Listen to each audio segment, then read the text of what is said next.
Estamos de volta para o último bloco do Esfera Pública, aqui do Estúdio Cristal, na esquina da Comunicação. Finalmente o bom tempo voltou, tem sol, está bonito. Churrascaria Barranco, subindo ou descendo a Protásio, seu ponto de encontro, Avenida Protásio Alves 1578. Churrascaria Barranco informa a hora certa. 2:07. E aquela distribuição de livros pelo 3215-6366. Os primeiros 5 que ligarem vão ganhar o livro Correio do Povo, a primeira semana de um jornal centenário. Podem pegar aqui depois, que os que ganharem podem vir buscar aqui na Calda Júnior 219, aqui no prédio do Correio do Povo. E os que quiserem podem vir na sessão de autógrafos, quinta-feira, 18 horas, aqui no Correio do Povo, entrada pela Andradas. Então estão todos convidados para o lançamento do livro. 5 primeiros que ligarem a partir de agora vão ganhar o livro 3215-6366. Vamos para uma outra pauta. Os nossos convidados agora são o juiz Gerson Gubert, o desembargador Luiz Felipe Silveira Difine e o vice-presidente do Sindicato de Servidores da Polícia Civil do Rio Grande do Sul, Simpol, o Emerson Aires. O assunto é o seguinte: há poucos dias, andando por aí pelo Rio Grande do Sul, algumas pessoas me procuraram para perguntar se eu não poderia escrever alguma coisa no Correio do Povo sobre um rolo que se arrastava, ou se arrasta há muitos anos, que diz respeito ao auxílio refeição para funcionários públicos, que teria ficado muitos anos sem reajuste e teria se transformado numa demanda judicial. Foi-me passado o ajuste, foi feito um acordo, me explicaram que foi feito um acordo entre a Procuradoria Geral do Estado e a Justiça, e que desse acordo resultaria um ganho para um reajuste, um ganho para as pessoas que estavam numa ação coletiva. Mas alguns advogados de clientes recomendaram aos seus clientes que não aceitassem o acordo. Inclusive, quem me passou a justificativa de um advogado foi uma professora. E o advogado disse mais ou menos o seguinte: olha, esse acordo aí é melhor para o Estado, que vai se livrar de pagar tudo que talvez devesse pagar, e bom para a Justiça, que vai se livrar de 70 mil ações. Mas o advogado recomendava ao seu cliente a não aceitar, até porque ações individuais poderiam trazer resultados melhores do que o que esse acordo está produzindo. Eu publiquei esse texto, praticamente não opinei no texto. Publiquei o texto mais ou menos na argumentação que me foi passada, esperando, obviamente, que isso traria uma repercussão, e trouxe uma repercussão. Foi o juiz Gubert que me ligou, me convidou primeiro para visitá-lo, eu não tive tempo, mas ele me ligou e depois então eu o convidei para vir aqui, para que nós pudéssemos então explicar aos nossos ouvintes o que aconteceu, se o acordo é bom ou não é bom.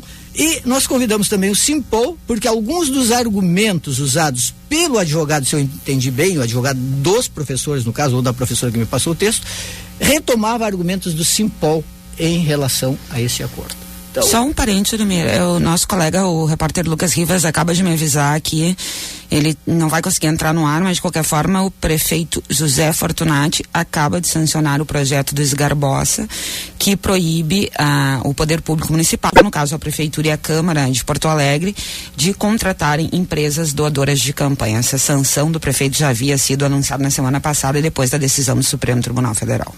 Muito bem, vamos começar por onde? Para explicar isso. Eu tentei explicar aqui um pouco, mas obviamente pode ser melhor explicado isso que eu disse. Começamos pelo desembargador Difine. Sim, me permite, Emir. Em primeiro lugar, um prazer estar aqui contigo, com a Taline, com o Gerson, com o Aires, representa o Simpol, nesse estúdio que tanta tradição e tão ícone é para o jornalismo do Rio Grande do Sul, e qual eu dizia que eu já frequentei assiduamente algum tempo atrás, quando era presidente da Júris, né, e tenho muita satisfação de voltar a esse local. E vendo a tua coluna, nós nos dispusemos sem nenhum intuito de polemizar, mas no intuito de prestar um esclarecimento. Isso é importante. Sobre os fatos que redundaram nessas demandas e nesse acordo, de trazer alguns esclarecimentos a ti, a teus ouvintes, à sociedade rio-grandense.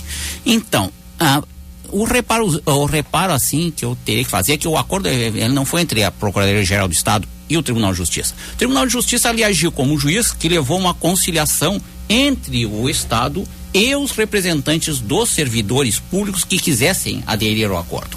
Bem, este acordo foi gestado em repetidas reuniões que duraram mais de um ano entre a assessoria das vice-presidências, representada pelo Dr. Gerson e pela doutora Maria Tereza, e a Secretaria da Fazenda e a Procuradoria no anterior governo e no atual. Ainda houve a questão aí da troca de governo. E afinal chegou a um termo de acordo que foi apresentado aos advogados que representam as partes para que avaliassem em cada caso concreto se é conveniente aderir ou não. E sem dúvida que em alguns casos é conveniente, que eu até diria que percentualmente se é a maioria, é conveniente aderir, e em outros talvez não seja. E certamente que essa é um exame que irá ser feito pelas partes com a assessoria dos seus advogados. O acordo teve em mira principalmente a questão do magistério. Não porque uma categoria seja mais importante que outra, mas que o magistério quantitativamente representava a maioria das ações, que você sabe que é grande número de professores. E mais, além das ações individuais, que são 70 mil, havia uma ação coletiva do CEPERS que tinha sido julgada procedente. Só que aí entra uma ação coletiva do CEPERS, então julga procedente, dá-se para todos os professores. As execuções têm que ser individuais. Então, o padrão do acordo foi a ação do CEPERS. Então, por exemplo, o termo de prescrição, que é uma das questões, foi pegado o marco da ação coletiva. Logo, quem tem uma ação que entrou depois, então que vai receber menos, que a prescrição dele é mais recente, é até conveniente aderir ao acordo, porque na execução individual ele vai receber menos, porque a sua prescrição é mais desfavorecida. Agora, quem entrou antes, certamente está acompanhado por advogado e talvez não seja conveniente aderir ao acordo.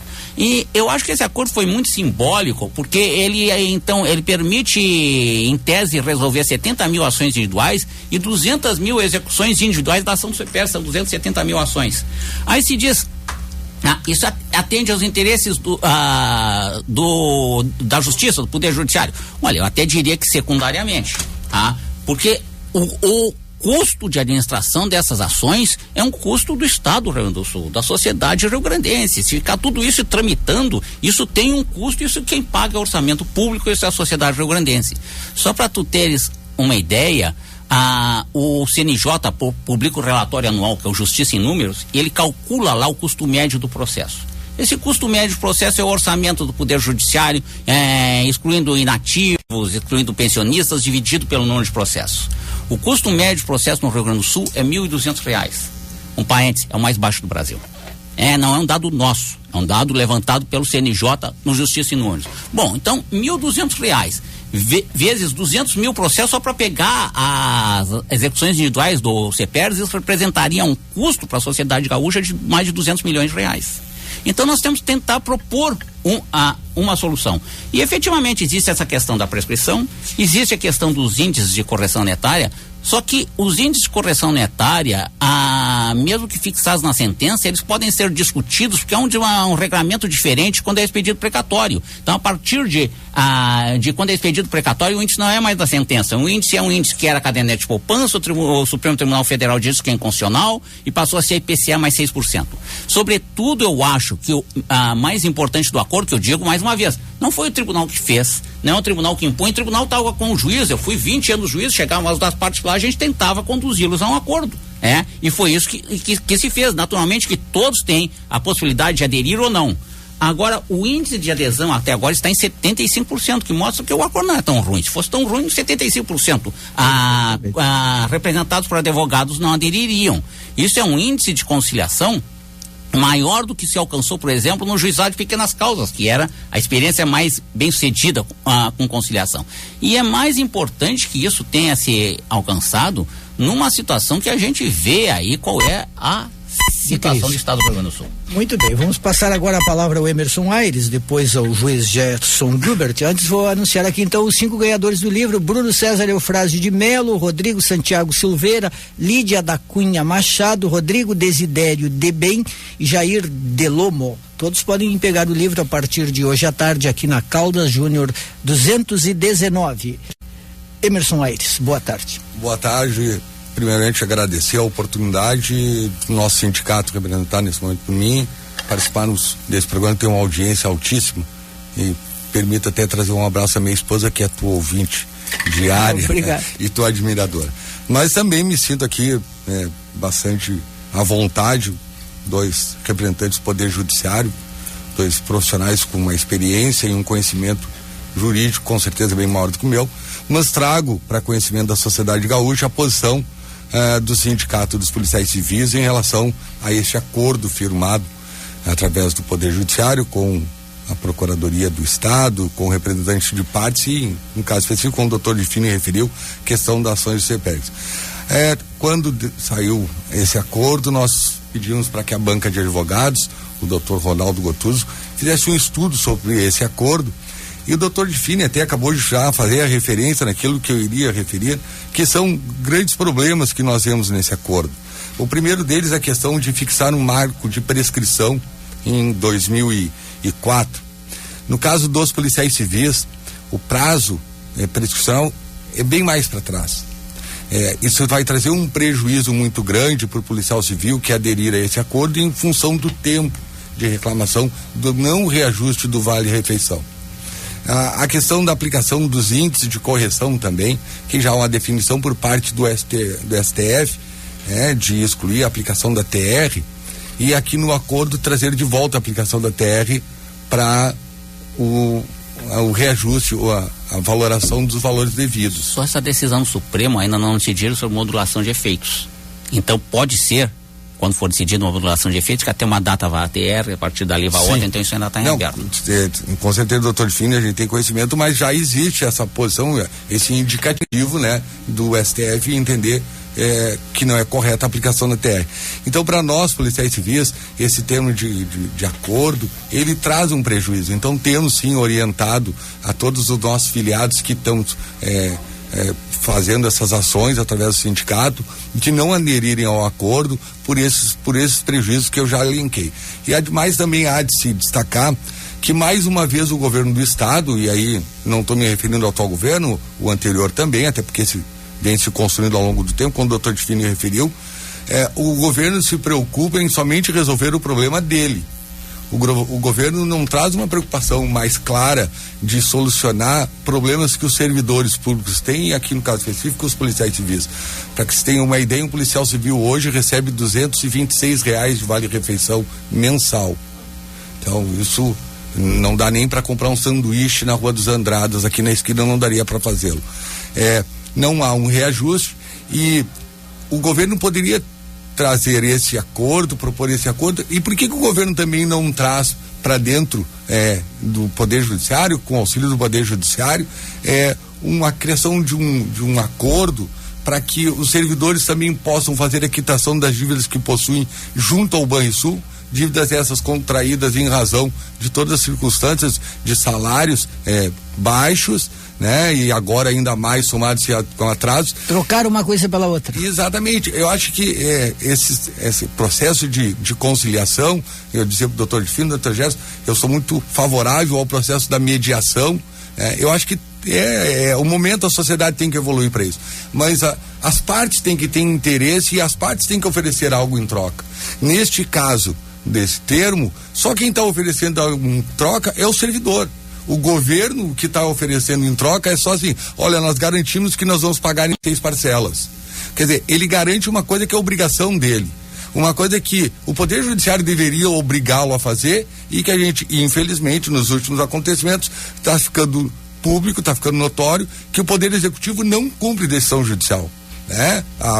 A prova foram as inúmeras decisões judiciais em relação ao não parcelamento de salários e que o governo não cumpriu nenhuma delas, continuou parcelando. Então, isso gera um descrédito para que a gente incentive, para que a gente oriente os nossos filiados a aderir a um acordo com o governo do estado. Por quê? Porque o governo só vê o lado dele e não se preocupa com o lado do servidor.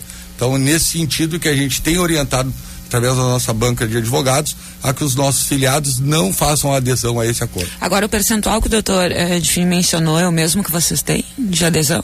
Em números de adesão, não. Nós temos aqui, eu vou ser sincero, não trago esse dado específico, conversei hoje com a banca de advogados, e nós não temos esse dado, até porque é um dado mais interno do próprio Poder Judiciário, e um dado muito difícil de se obter junto ao Poder Executivo, por mais que sejamos um sindicato de policiais que representa uma categoria, com uma importância, junto à sociedade gaúcha, se tem muita dificuldade de buscar dados confiáveis junto ao Poder Executivo. O senhor quer falar? Não, e veja bem, desembargador de evidentemente que a situação toda do funcionalismo público, que a todos aflige, é uma situação que tem uma amplitude muito maior do que essa questão, né? A situação que nós estamos vivendo no estado do Rio Grande do Sul tem toda uma amplitude muito maior. Agora, a nossa posição aí foi de tentar aproximar as partes para que elas pudessem chegar a um acordo. E evidentemente, como é a função de juiz, não é obrigar ninguém a aderir ou não aderir. As partes estão representadas por advogados, têm direito de examinar. Agora, o fato de haver adesão vai beneficiar, inclusive, aqueles processos em que não houve adesão, porque com uma massa menor de processos, nós vamos ter uma forma maior de agilizar. Só gostaria de lembrar mais uma situação. Realmente nós gostaríamos muito que o governo do estado e os seus servidores chegassem, quando mais possível, a consensos. Agora, por exemplo, estou bastante preocupado com essa situação que referem que haveria o corte dos salários aí dos dias paralisados. Já houve, doutor.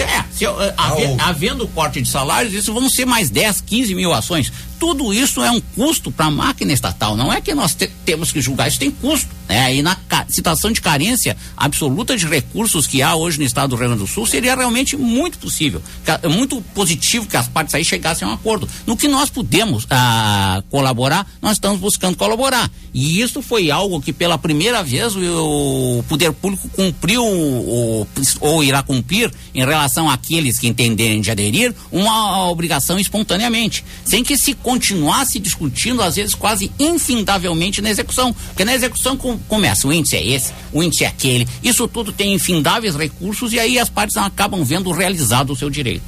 Juiz Gerson Gubert, boa tarde. Boa tarde, Edmir, boa tarde a Aline, os demais, o desembargador Difine, doutor Aires. Eu complementaria, Edmir, dizendo que o objetivo principal deste acordo aqui, desse projeto, é viabilizar acordo. E o acordo pressupõe que partes abram mão de uma coisa ou de outra. No caso do Estado que está sendo dito, o Estado só tem a ganhar. Na verdade, o Estado vai antecipar, ainda que parceladamente, aquilo que ele deveria disponibilizar lá adiante, sabe-se lá quando, através de IRPVs. Não foi dito ainda que todo esse trabalho ele dispensa a expedição de IRPVs. Não se fala um tanto em precatório pelo valor ainda, né? Então dispensaria o RPV. Como as partes começam a receber a primeira parcela agora em novembro, já. E mesmo que nós avançássemos com rapidez que fosse possível, 70 mil processos, fazendo o exame de admissibilidade que ainda está pendente, até que transite em julgado, baixa origem, isso vai levar muito tempo. Discussões infindáveis. Acredito que ninguém aqui descuraria de que as decisões seriam as mais variadas possíveis em todos os rincões do estado. Discussões sobre qual índice, o prazo, o valor, cálculo, erro, impugnações, novos recursos ao tribunal. Quando se terminaria essa demanda? O Estado ficaria quieto? Não iria insistir nisso? Então, o Estado, na nossa visão, ele está abrindo mão. Só deixa eu lhe perguntar uma coisa assim, até para esclarecer todo mundo. Esse auxílio refeição, Vale refeição, ele existe desde quando? Desde 2000. Desde 2000, era o que eu sabia. E de lá para cá, não tem nenhuma previsão assim de quanto em quanto tempo ele deve ser reajustado? Não, ele não foi reajustado de 2000 a 2010. Assim, mas não existe uma previsão legal? Tem de ser, não existia nada, simplesmente não era reajustado de 2000 a 2010. Aí, depois de indas e vindas, o tribunal fixou um critério sem lei de reajuste anual pelo IPC, calculado pelo IEP da URGS. E a Assembleia Legislativa, por que não se manifestou? É iniciativa do Executivo, né? E aí o Executivo não vai fazer nada. Depois de 2010 até passou a fazer espontaneamente. A Assembleia não pode criar despesa. Esse Vale Refeição é um hiato. É um hiato que agora, ficou. Aquele período, 2000 a 2010, ficou sem nenhum reajuste. É isso. E primeiro houve decisões conflitantes, aí afinal o tribunal fez uma súmula de que cabia esse reajuste e foi para o Supremo Tribunal Federal, e o Supremo disse sobre a relatoria do ministro Luiz Fux que a questão era estadual, era de legislação estadual, então o Supremo não examinava. E só para tu ter ideia, com tudo implica esforço, houve 13 amparos de declaração do Estado dessa decisão. No último, eu fui pessoalmente falar com o ministro Luiz Fux, que nos recebeu muito bem, e com seus juízes assessores, não só para que fosse julgado logo, mas para que referisse expressamente todas aquelas questões que o Estado estava levantando para acabar a discussão, né? E de lá para cá, de 2010 para cá, como é que tem sido o reajuste? Tem sido por lei. De quanto em quanto tempo? Tem sido anualmente, tanto anualmente, mas o valor e não houve mais demanda sobre o valor efetivamente do vale-refeição é baixo em relação, por exemplo, que é praticado pela União. Na questão dos servidores do Executivo, os reajustes não mantêm revisão anual. Nós estamos sujeitos à boa vontade do nosso governo. Quando o governo entende de fazer um reajuste, ele encaminha um projeto, um decreto e faz o reajuste. Quando ele não quer fazer, ele não manda, e nós ficamos. E é o que eu acabei de referir na minha fala, que hoje um policial civil ganha R$7,59 mais ou menos de vale alimentação. Como um policial normalmente trabalha só 15 ou 20 horas por dia, então dá para dividir, quase dá para se alimentar. E as decisões aí foi que mandou dar sem lei, porque entendeu que a omissão legislativa, até foi uma decisão que saiu do padrão decisório bem tradicional, que depende de lei, né? Bem, mas isso está transitado em julgado, isso. Agora nós estamos tratando de executar isso. E a nossa colaboração foi trazer esse acordo que acho que para alguns vai melhorar, mas claro que todos podem examinar se eles convêm ou não. Só uma última intervenção, que eu já sei que o tempo está final, e aí sim uma pequena correção em relação ao que foi dito na coluna, que as parcelas de R$500 semestrais, não, elas são cumulativas. Então quem receber na primeira leva em novembro de 2015 recebe 500.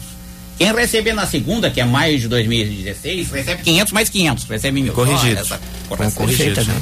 Perfeito. Depois sucessivamente, cumulativamente. Bom, creio que está esclarecido aí para todo mundo qual é que é o rolo. Agora, que é esquisito que o Poder Executivo possa passar 10 anos sem reajustar o Vale-Refeição e que ninguém faça nada, é muito esquisito. E o Executivo buscou, através desse acordo, fica aqui um elogio ao Poder Judiciário, sem dúvida nenhuma, doutor. Sim, o Poder Judiciário fez mais do que o Executivo. É o caminho da solução, né, dos conflitos através de conciliação, de mediação, mas reforço a posição do Simpol, no sentido de que está na hora do governo também dar algo em troca. Aí depois os sindicatos, não, né? Depois os sindicatos fazem greve, trancam a rua, aí todo mundo diz assim, estão trancando a rua, esses baderneiros. Pô, mas 10 anos sem reajuste, se eu fosse funcionário público, eu estava em greve todo dia contra um negócio desse aí. E agora acreditar, né, que esse acordo seja cumprido pelo governo, que o governo não faça com esse acordo o mesmo que fez com as inúmeras decisões judiciais. Pois é, será que ele vai pagar integral? Nós acreditamos. E ele descumpriu todas elas. Se é que não tem dinheiro, nós vamos sequestrar. Exatamente. Nesse caso, mas nós não acreditamos. Nós confiamos. Nós devemos dizer que os agentes da Procuradoria-Geral do Estado, da Secretaria da Fazenda, em ambas as administrações, foram extremamente éticos e realmente buscaram essa composição que atende também interesses da Procuradoria do Estado, por exemplo. Esses 200 mil processos são um problema para a Procuradoria do Estado. Perfeitamente. É bastante razoável. O Estado pode organizar o seu fluxo de caixa, que é impedido pelos sequestros. Muito bem. Agradeço então ao juiz Gerson Gubert, ao desembargador Luiz Felipe Silveira de Fini e ao vice-presidente do Simpol, Emerson Aires. Muito obrigado. Final de programa, Thalita. O Esfera fica por aqui num oferecimento Unimed, cuidar de você. Esse é o plano. A Fisvec Sindifisco RS, auditores fiscais trabalhando pelo desenvolvimento do Estado. E Banrisul. Compre com o seu cartão de crédito Banrisul e ganhe pontos no Banriclube de vantagens. E TV Record, há 8 anos, somos 100% Rio Grande. Vem aí, a cidade é sua com o Cristiano Silva. Até amanhã. Esfera Pública. Apresentação: Juremir Machado da Silva e Taline Opitz. Oferecimento: Unimed. Cuidar de você. Esse é o plano. A Fisvec e Sindifisco RS. Auditores fiscais trabalhando pelo desenvolvimento do Estado. E Banrisul. Compre com o seu cartão de crédito Banrisul e ganhe pontos no Banriclube de vantagens.